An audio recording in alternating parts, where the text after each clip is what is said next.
Yooyaa ashamaar ka fudhee kabajamtootaaf jaalatamtoota hordoftoota MW YouTube channel akkasuma mootu gara TikTokiitti warroonni hordoftan hundi keessanuu yooyaa isiniin jennee jirra. Sagantaan har'aa kun kan irratti fuulleffatu yeroo jalqabaaf seenaa isa jalqabaachaadha.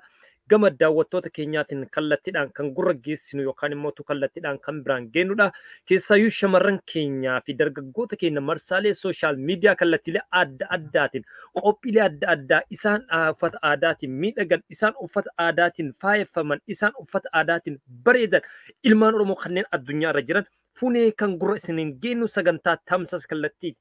Ani qopheessaa sagantichaa obboleessa keessan Falmataa Rooroo gama YouTube channeliitiin akkasuma gama TikTokiitii fi gama peejiitiin warroonni hordoftan hunduu akkasuma warroonni miseensa nuuf taatan akkasuma mootu warroonni miseensa nuuf hin ta'in akka miseensa nuuf taatan abdiin qabna.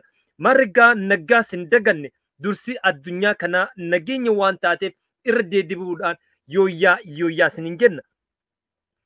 Margaa kabajamtoota jaalatamtoota hordoftoota kiyyaa kanneen kallattii adda addaatiin na hordoftan gama YouTube channelii Madda Walaabuu YouTube channeliitiin akkasuma mootu gama peejii Madda Walaabuu broadcasting fi akkasuma Madda Walaabuu media network gama peejii keenyaatii fi akkasuma gama telegiraamaatii warroonni hordoftan gama dirree TikTokii kanaanis kallattiidhaan sagantaalee mimmiidhagoo qophiilee adda addaa fuudheetiin isin biraan ga'uudhaaf haal duree xumuruttiin jira. Margaa warroonni ilaa hanga maatii naaf hin ta'in maatii naa ta'uudhaan akkasuma mootu warroonni kallattiidhaan maatii nuuf taatan mootu nu jajjabeessuudhaan haamlee walitti horuudhaan qaroo kallattii adda addaatiin nutti dhufan hundumaa waliin kallattiidhaan kan waliin qoodamnudha. Margaa daawwattoota kiyyaa kanneen na daawwachaa jirtan sagantaa keenya tokko lama jechuudhaan qophii addaa keessaayyuu qophiin addaa kun kan irratti fuulleffatu gama dirree TikTokiitiin ijoollee keenya kanneen uffata aadaatiin faayeffaman akkasuma hojiilee gaggaarii dalaguudhaan saba keenya biratti yeroo rakkinaa yeroo dhiphoo wal wajjiidhaan aadaa isaanii eeggachuudhaan duudhaa isaanii eeggachuudhaan saba isaaniitti birmatanii akkasuma mootu ol aantummaa ilmaan Oromoodhaa sooshaal miidiyaan kallattiilee hundaan keessaayyuu sooshaal miidiyaa isaan jajjaboo ta'an gama feesbuukaatiin akkasuma gama tiktokiitiin Instagramaatiin, YouTube'itiin isaan biroo kan hin beekne kanneen akka Twiiteraa fi isaan biroo jechaadha. Kallattii adda addaatiin ilmaan Oromoo keessatti argamuun faayidaa guddaa saba kanaaf buusa jechaadha. Keessaayyuu armaan dura haala hin beekamneen gara TikTokii kanaan hawaasni keenya kallattii adda addaatiin qophiilee adda addaa qopheessaan turre garuu immootu dargaggoota keessaayyuu fakkeenya ta'an kallattii adda addaatiin horachuu dandeenye jirra. Keessaayyuu tiim Naasir Aanolee yeroo hedduu inumaayyuu gargaarsa hawaasa keenyaa biratti hirmaachuudhaan hawaasa keenya gargaaruudhaan keessaayyuu rakkoo hongeetii wal qabatee jechaadha. Godina Baalee qunname, Harargee qunname, Boorana qunname rakkoolee sanniin irratti qooda fudhachuudhaan seenaa inumaayyuu ilmaan Oromoo keessatti galmaa'ee hin beekne isaa fi tiima isaa wajjin ta'uudhaan qophiilee hedduu qopheessuudhaan akkasuma ustaazota keenya gurguddoo abbootii amantaa gurguddoo wajjin inumaayyuu dirree isaan irratti mul'atanii ilaalcha kaleessa hawaasni keenya sooshaal miidiyaa irratti qabu aayidoloojii kaleessa ilmaan Oromoo gama sooshaal miidiyaatiin qaban influence gatuudhaan dhiibbaa irratti fiduudhaan jijjiiranii jiranii hojiidhaanis faayidaa adda addaa hawaasa keenya biraan ga'anii jiran jechaadha. Haaluma kanaan immootu dirree YouTube keessattis seenaan armaan dura hin dalagamiin hedduun isaa daddalagamee jira jechaadha. Kuni kallattii kamiinuu namni keenya sooshaal miidiyaa keessa jiraachuun akka nu fayyaduu fi akka saba keenya fayyadu akka Oromoo fayyadu akkasuma mootu bu'aa adda addaa akka qabu akkasuma immoo oolmaa namni waa keessatti baratuu fi oolmaa sooshaal miidiyaa kana keessatti dandeettii adda addaa keessatti horatoo isa arginee irra margaa gama sagantaa keenyaadhaatti ennaan isin deebisu keessaayyuu qophii har'aa irratti shamarran uffata aadaa adda addaatiin miidhagan babbareeddoowwan miidhagoowwan adda addaa qabadhee isiniif dhiyaadhee jira. Dirree TikTokii qofarraa osoo hin taane kallattiilee adda addaatiin gama sooshaal miidiyaa kamiitiinuu argadde kallattiidhaan kan isin biraan ga'u ta'a. Ani mootuu qopheessa sagantichaa Falmataa Roorrooti. Keessummaan keenya kan itti aantu eenyu kan jedhuu fi tokko lama jechuudhaan ishimarraa kan ilaallu ta'a. Kan itti aantu si qophiin keenya akkanumatti itti fufaa. Ani qopheessa sagantichaa akkuma isiniin jedhe Falmataa Roorrooti. Turtii gaarii isiniin jedha. Keessummaan xiyyaarraa kan ittiin jalqabu eenyu kan jedhuuf kallattiidhaan ishimarraa baranna turtii gaarii isiniin jedha.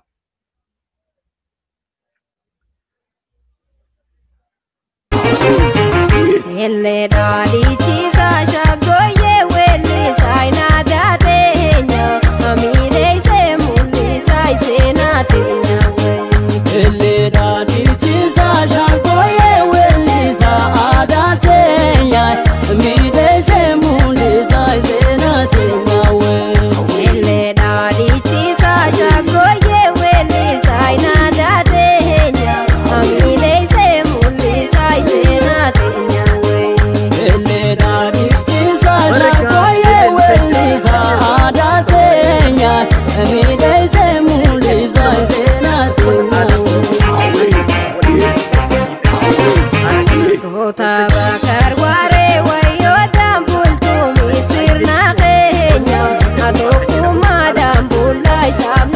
keessaayyuu hawaasa keenya dammaqsee isa uffata aadaa isaa dagateetiin keessaayyuu duudhaa isaa irraanfatee isa kallattii adda addaatiin kofoo kaawwatee deemu gara uffata aadaa isaatti akka deebi'u eenyummaa isaa akka calanqisiisuuf sooshaal miidiyaa irratti oromummaa influensi gahuudhaan oromoon akka aadaa isaa yaadatu kan gahu keessaa tokko yaada hedduu waan namatti tolu hedduu waan nama gammachiisa shamarran keenyan ofirratti gama keessaayyuu madda walaabuu YouTube chaanaaliinis ta'e gama TikTokii keenya kanaan kallattiidhaan qophiilee akkanaa isin qopheessuun keenya itti fufa ammas gaa qophiin keenya akkuma itti fufi jira namni keenya kana isin qopheesse amman tanattis shamarree takkan qabadhe isiniif dhaadheen jira mee isimattiin deebina gaa turtii gaarii.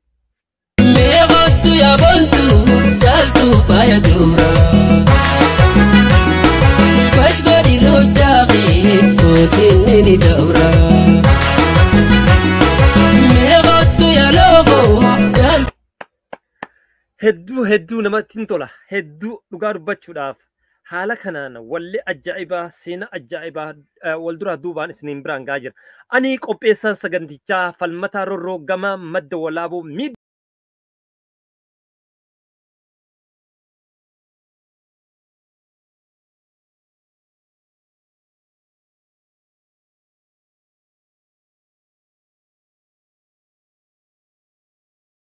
gahuudhaaf keessaayyuu artii gara walalootiin gara diraamaa xixinnoo jechaadha isheen gaggabaabduu jechaadha akkasuma mootiveet kan gatan jechoota gaggaarii jechoota dinqisiifannoo keessaayyuu jechoota gaariidhaan ayidooloojii hawaasa keenyaa jijjiiruu dandeenya gama diinagdeetiin gama barumsaatiin hawaasni keenya akka dagaaguuf jechoota gaggaarii fayyadamuun ni danda'ama.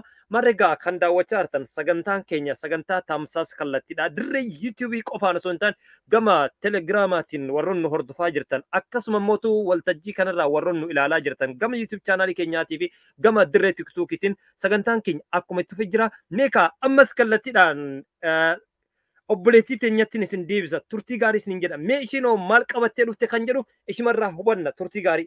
Ijoolleen Oromoo amantaan isii ortodoksii taate dafaas baame gama fuuldura dhiyaadda ati isa isi hunda keessan wallahi laazim ilma islaamaati yaadda lubbuuti caalaan isin jaaladha lubbuuti caalaan isin jaaladha oromummaadhaaf lubbuu kannitanii jirtan oromummaadhaaf dhiiga ganneetanii jirtan oromummaadhaaf nafsee teessan waan qaalii kannitanii jirtan ijoollee Oromoo amantaan isaanii ortodoksii taate lubbuu teenya caalessi arraas isineena boorus isineena iftaanis wajji jiraanna amantaadhaan addambaa yeroo kana keessaayyuu warroon diinaa hedduun nu inaafanii maaliif shamarran keenya haala ortodoksii taate baay'een isin jaaladha keessaayyuu godinoota Oromiyaa adda miidhagina adda addaatiin diizaayinii addaatiin haala ammayyaa ta'een ammayyeeffame wayaan keenya marsaalee odeeffannoo gurguddaa kanneen irratti har'an tana isaan biroo doomineet gataa jira isaan biraa balleessaa jira isaan biraa taphaan algataa jira jecha waan biraatiin osoo hin taane miidhaginaa fi bareedina kennacha godinni Oromiyaa 11 aadaa isa dandeef duudhaa isa dandee akkaataan uffataa isaa haalli wallee isaa hedduu namatti tola dhugaa dubbachuudhaaf Oromiyaa is the diversity kan jedhamu sunis waa malee miti akkuma argaa jirtan kana viidiyoo kanarraa wannin hubattan wannin daawwattaa jirtan keessaayyuu gama tiktokiitiin shamarran keenya aadaa isaaniitiin miidhaganii Oromiyaa shoggataa jiran Oromummaa shoggataa jiran Oromiyaa addunyaa agarsiisaa jiran oromummaadhaan miidhaganii oromummaa uffatanii marsaalee sooshaal miidiyaa isaan gurguddoo irratti miidhagan kan isin biraan gahaa jiru akkuma jalqaba irratti isin ibsuuf yaaletti ani qopheessaan sagantichaa falmataa roorratti qophiin keenya har'aa gaa shamarran qofaa miti dargaggootas kallattiidhaan dargaggoota kallattii adda addaatiin walleelee adda addaatiin dhiidhi ta'uudhaan gama tiktokii kanatti dhiichisanii shamarran keenyas dargaggoota keenyas aadaa isaanii miidhagsaa jiran kan isin biraa gahaa jiru. Tarii namoonni adda addaa qophiilee keenya keessatti duudhaa safuu kan cabse qopheessa jettanii yaaduu dandeessan dhimmicha akkasii miti isaan aadaa duudhaa sabichaa jiddugaleessa godhachuudhaan duudhaa saba Oromoo eeguudhaan akkasuma aadaa Oromoo jiddugaleessa godhachuudhaan artii Oromoo jiddugaleessa godhachuudhaan safuu sabichaa duudhaa sabichaa eeguudhaan sochiilee adda addaa gama sooshaal miidiyaatiin gaan fuuneetiin gurraan isin gahu ijaan immoo akka daawwatan isin gatudha. Marregaa warroonni nu daawwachaa jirtan hundi keessanuu kallattiidhaan maatii nu ta'uudhaan flow nu gatuudhaan like gochuudhaan nu cinaa dhaabbadhaa isiniin jenna keessumaa teenyattiin isin deebisa turtii gaarii. ኦሮምኛ መዘመራቸው ይቀጥላል።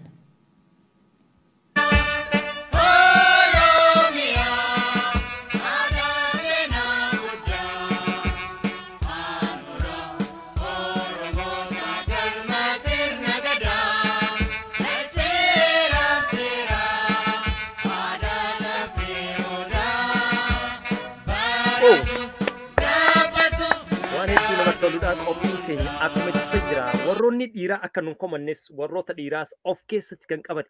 Reaakshiniin kun reaakshinii guddaa duudhaa isaa eeggate. Dargaggoota hedduu jira. Kan Oromummaafis hojjetan, kan sabaafis hojjetanii ofiifis waan gaarii hojjetaa jiran, waan gaarii guduunfataa jiran. Marri gaa sagantaan keenya har'aa warroota tolu ooltummaa immootu sagantaa birootiin bukketti qabannee namoota kallattii adda addaatiin keessaayyuu gama dirree tiktukii kanan hojii boonsaa dalaganii hawaasa yookaan immootu yaamicha Oromiyaa fudhatanii bara hongee bara rakkoon ummata keenya gammoojjii baalee fi Harargee Boorana keessatti rakkoon uumame ture kallattii adda addaatiin tumsa adda addaa gochuudhaan halkan hirriba isaanii dhabanii itti dhiphatanii hojii isaanii idilee dhiisaniitiin sa'aatii hedduu aarsaa godhanii hojjetaa turan immoo sagantaa birootti qabadee isiniif dhiyaata. Keessaayyuu yeroo ammaa kanatti ayyaana irreechaatiin wal qabachuudhaan dargaggoonni hedduun wayaa aadaa adda addaa shoogataa jiran yookaan namoota proomoot gatuudhaan addunyaarra agarsiisaadhaan Oromiyaa ammootu jiddugaleessa daayivarsitii guddaa ta'uu ishee biyyumti Itoophiyaa jedhamtu sunillee uummata Oromootiin akka taatee fi Oromiyaan malee biyyi sunillee hiikaa tokko akka hin qabnee fi sabni Oromoo saba guddaa gaanfa Afrikaa ta'e dhugaa jirtu warroota proomoot gochuudhaan mul'isaa jiran addunyaa kan agarsiisaa jiran hedduu jira jechaadha. Wayaalee mimmiidhagoo hedduu shamarran keenya hedduu kallattii adda addaatiin sooshaal miidiyaa kana keessa gahee taphataa jiran kan isin biraan gaa jirrudha. Akkasuma mootu warroota dhiiraas wal duraa duubaan fuunee kan isin biraan geenu ta'a. Ani qopheessaa sagantichaa obboleessi keessan akkuma jalqaba irratti isiniif ibsuuf yaaletti Falmataa Roorrooti. Gama MW YouTube channel fi akkasuma gama TikTok keenyaa fi akkasuma gama Facebookaatiinis peejiilee gurguddoo kan akka Madda Walaabuu Broadcasting, Madda Walaabuu Media Network fi Oromo United nu hordofuu dandeessanii ammaaf immoo bakkeen jirru dirree TikTok keessatti shamarran keenya qophiilee mimmiidhagoo qopheessaa jiran haala kana wal dura duubaan isin biraan gaa jirra. Mi ammas gaa qophii kanarratti shamarran 2-3 wal dura duubaan isin biraan geennaa turtii gaarii isiniin jenna. Qopheessaan sagantichaa Toomaas isiniin jenna. Of duratti immoo qophii qopheessu qofaa miti wantoota hanqina isaan qabanillee itti himaa deemna jecha. Bakka akkanaatti wanti akkanaa sirraa'uu qaba. Wallee akkanaa wajjin yoo kaawwatte bareeda. Walaloo akkanaa wajjin yoo kaawwatte bareeda. Wayaan naannoo kanaa osoo kaawwatte bareeda jechuudhaan shamarran keenya kallattii adda addaatiin jiran kan shoogatan jechaadha. Promote gochuudhaan aadaalee adda addaa qophiilee adda addaa qopheessanii osoo aadaa akkasii qopheessite sirraa deema osoo wallee akkasii wajjin edit godhatte sirraa miidhagaa kan jedhus ogeessa adda addaa kallattii adda addaatiin qabanneeti yookaan immoo ofumaa kennaayyuu haga dandeenyurraa haga beeknuun advice walgataa wal wajjin deemnudha. Dhugaa dubbachuudhaa fi kan daawwachaa jirtan kun qophii addaati yeroo jalqabaati qophii qophaa'uudha. Dirree tiktukii kana keessatti shamarran waan gaarii dalagaa jiran dargaggoota waan gaarii dalagaa jiran fuunee kallattiidhaan qalau kan isin biraan goonu qophii addaati. Sooshaal miidiyaa irraa waan argannee fi waan odeeffame waan hubanne fuuneetiin kallattiidhaan reaakshinii keessa galchuudhaan wal duraa duubaan isin biraan gaa jirra. Ani mootu qopheessan sagantichaa Falmataa Roorrooti gama Madda Walaabuutiin gama TikTokiitiin akkasuma gama peejiitiin nu argachuu dandeessanii sagantaa itti aanu mootu nurraa yaaddayna warroota waan gaarii dalagan qophiilee adda addaa qopheessuudhaan sa'aatii isaanii aarsaa gatanii hirriba isaanii itti dhabanii saba isaanii gargaaruudhaaf dhamaatii gurguddaa gaggeessaa turan dargaggoota biyya baqaa jiran hedduun qabna jechaadha. Kanneen ka dargaggoota akkasisanis jabeessuun akkasuma immoo dokumentii adda addaa dalaguun murteessaa jechaadha. Maaliif galmee seenaati ol kaawwatta waan gaarii irra turte waan gaarii saba hojjechaa turte waan gaarii biyya keetiif hojjechaa turte rakkoo saba keetii wajjin qoodamaa turte waan taateef sani sagantaa addaa haala addaatiin qabannee isiniif dhiyaanna. Ammaaf immoo kan daawwachaa jirtan kun kallattiidhaan sagantaa addaa keessaayyuu shamarran keenyaaf dargaggoota keenya viidiyoo adda addaa reaakshinii babbareeda kan ta'an aadaa Oromiyaa jiddu galeessa godhachuudhaan proomoot gataa jiran isin biraan gaa jira. Ani mootu qopheessa saganticha akkuma jalatti barreeffama argaa jirtan kana qophii addaati. Qophiin addaa keenyadha kan irratti fuulleffatee keessaayyuu sagantaa tamsas kallattiidha. Shamarran keenyaaf dargaggoota keenya dirree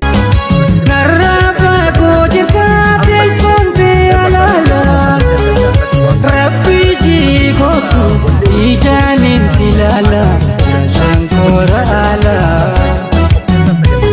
jalqabarratti isiniif eeruuf yaaletti Falmataa Roorrooti. Falmataa Roorroo gama Madda Walaabuu YouTube chaanaliitii fi akkasuma mootu gama Madda Walaabuu Broadcasting fi Madda Walaabuu Media Network gama peejii keenyaatiin ennaan argattan gama telegiraamaatiinis kallattiidhaan linkii Madda Walaabuu Broadcasting fi Madda Walaabuu Media Network akkasuma telegiraama keenya argachuu ni dandeessan isiniin jechuun barbaada. Warroonni jajjabeessuu barbaadan akkasuma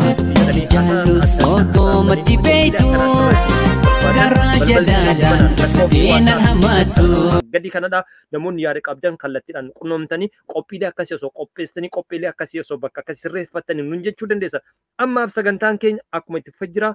Qophiin keenya wal duraa duubaan isin affeeruudhaan sagantaa keenyarraa xumuruuf dirqamne jirra. Warroonni hanga yoonaatti nu wajjin turtan immootu hedduu galatoomaa isiniin jenna. Akkuma jalqaba irratti isiniif ibsee dursi addunyaa kana nageenya ta'uu isaa waan wal nama gaafachiisu miti. Xumura irratti gaa nagaa walitti dhaammannee deemuudhaaf wal duraa duubaa shamarran lama isinii qopheessee yookaan dargaggoota lama isinii qopheessee qophii kiyyaarraa xumuruudhaaf dirqamee jira. Waan nu dhageeffattaniif galatooma. Yaadni keessan nu jajjabeessaa bifa koomentiitiin nu kaa'uudhaan koomentii keessan ilaallee of duratti waa hedduu jijjiiruu dandeenya waan taateef nu galatoomaa isiniin jedha. Sagantaa keenyarraa asirratti goolabuuf dirqamee jira. Turtii gaarii. Yaa Oromoo abbaa biyyaa diinni kan kee maafrata yaa itti dhiisi dhimma isaati kenna dubbiin odumaa jibbitu jaalatullee.